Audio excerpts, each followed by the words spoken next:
Good evening mga ka-highway. Ayan, 11:51 PM, July 7, 2026. 7/7. Ayan, Lazada, Shopee sale pa rin. So tayo po ay pauwi na.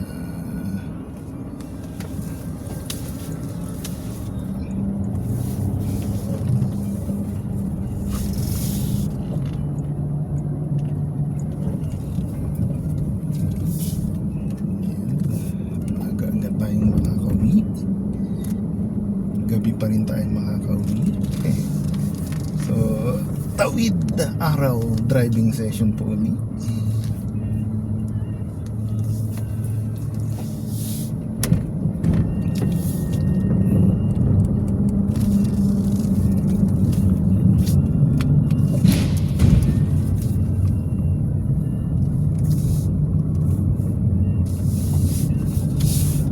Malakas ang ulan dito kanina.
siyang dumadating, marilang na tulad sa mukhang liwayway, magandang tulad sa buwan, maningning na parang araw, at ang kinakilabo na tulad sa gawa na lumang ko. Ang puso ko'y nagpupuri sa Panginoon. At nagagalak ang aking espiritu sa Diyos na aking tagapagligtas. Sapagkat hiningat niya ang kanyang alipin, at mula ngayon ako'y tatawaging mapalad ng lahat ng salin langit. Dahil sa mga dakirang bagay na ginawa sa akin ng makapangyarihan, banal ang kanyang pangalan. Pinahabagan niya ang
magalakan at tugtugin ang gitara. Kapag kaya-ayang hirap, ipanin niyo ang trumpeta. Piliin natin sa Diyos ang kanyang dakilang pagpapala ngayon tayo natitipon sa banal na misa at simulan natin sa ngalan ng Ama at ng Anak at ng Espiritu Santo. Amen. Ang pagpapala ng ating Panginoong Jesucristo, ang dakilang pag-ibig ng Diyos Ama at ang pakikipagkaisa ng Espiritu Santo naway sumainyo lahat. At sumayon. Tayo tunay ang tinawag ng Diyos upang maging kaisa sa pagpalaganap ng mabuting balita upang lalong pagtibayin sa pananampalataya ng banal misa ay nagiging daan. Kaya upang tayo'y maging marapat na gumanap sa banal na pagdiriwang na ito'y aminin natin ang ating mga pagkukulang, humingi tayo sa Diyos ng kanyang awa at patawad. Inaamin ko sa makapangyarihang Diyos at sa inyo mga kapatid na lubha akong nagkasala sa isip, salita at sa gawa at sa aking pagkukulang. Kaya isinasamo ko sa Virgen Maria sa lahat ng mga anghel at kapatagan at sa inyo mga kapatid na ako'y ipanalangin sa Panginoong ating Diyos. Awan tayo ng makapangyarihang Diyos, patawarin tayo sa ating mga kasalanan at patnubayan tayo sa buhay na walang hanggan. Amen. Panginoon, kaawaan mo kami. Panginoon, kawaan mo kami. Kristo, kaawaan mo kami. Kristo, kawaan mo kami. Panginoon, kaawaan mo kami. Panginoon, kawaan mo kami. Manalangin tayo.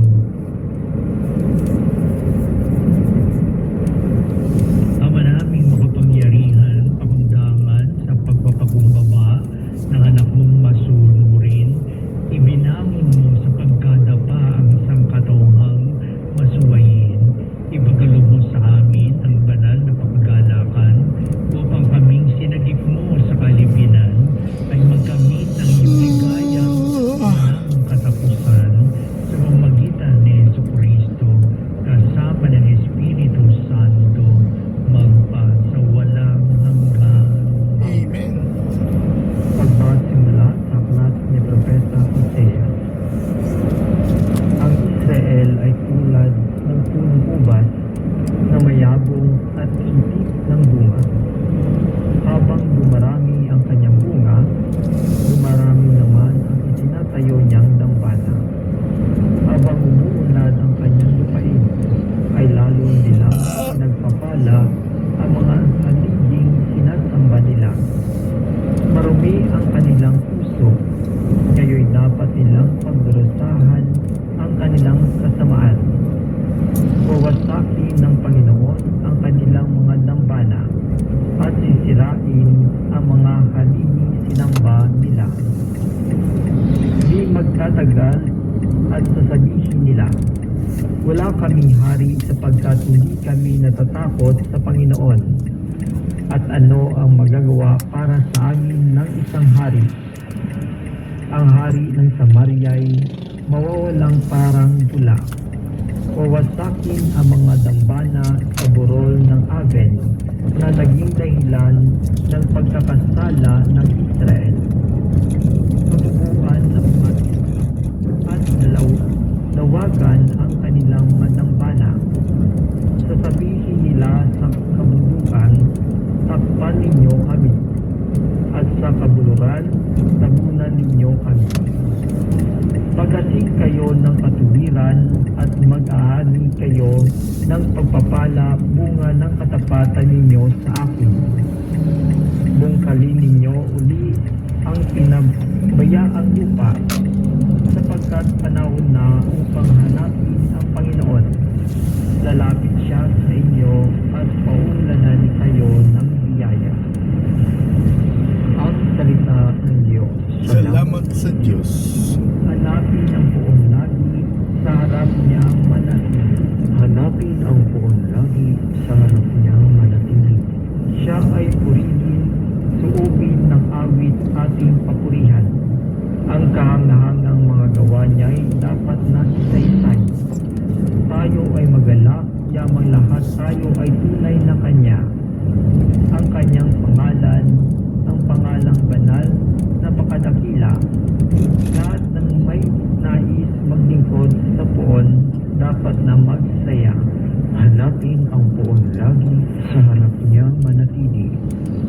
ay hanapin at ang kanyang lakas ay siyang asahan. Siya ay hanapin upang mamalagi sa kanyang harapan.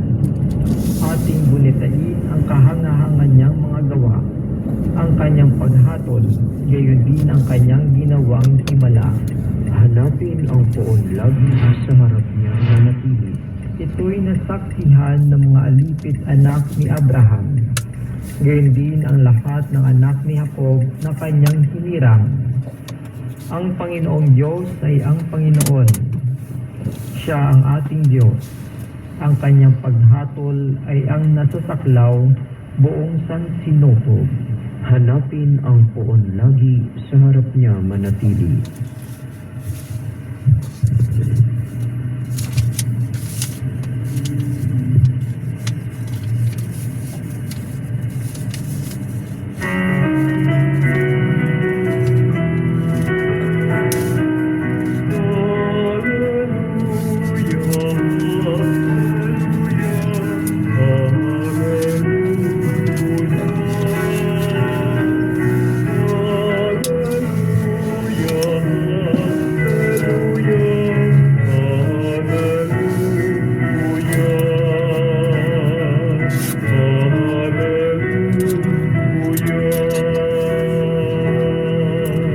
Sumainyo ang Panginoon. At sumainyo Ang mabuting balita ayon kay San Mateo. papuri sa iyo, Panginoon. Noong panong yon, tinipon ni Jesus ang 12 alagad at binigyan ng kapangyarihang magpalayas sa masamang espiritu at magpagaling ng mga may karamdaman. Ito ang pangalan ng 12 apostol, si Simon na tinatawag na Pedro at si Andres na kanyang kapatid, sina Santiago at Juan na mga anak ni Zebedeo, sina Felipe at Bartolome, si Tomas at si Mateo na publikano, si Santiago na anak ni Alfeo at si Tadeo, si Simon Makabayan at si Judas Iscariote ang nagkanulo kay Jesus. Ang 12 ito'y sinugo ni Jesus at kanyang pinagbilinan. Huwag kayong pupunta sa lugar ng mga hentil o sa anumang bayan ng mga Samaritano. Sa halip ay hanapin ninyo ang mga nawawalang tupa ng sambayanan ng Israel. Humayo kayo at ipangaral na malapit ng maghari ang Diyos. Ang mabuting balita ng ating kaligtasan. Pinupuri ka namin, Panginoong Hesukristo. May 2,000 taon na Ayan mga ka-highway, nakapakinig tayo ng gospel readings for July 8, 2026. Wednesday na po ngayon mga ka-highway. Ayan, so kakain lang po tayo ng dinner breakfast dito sa Win Paris sa Santa Maria, Bulacan. Ayan, happy birthday po sa lahat may birthday ngayong July 8. Happy anniversary. Ayan, hanggang sa muli. God bless. Thank you. Bye-bye.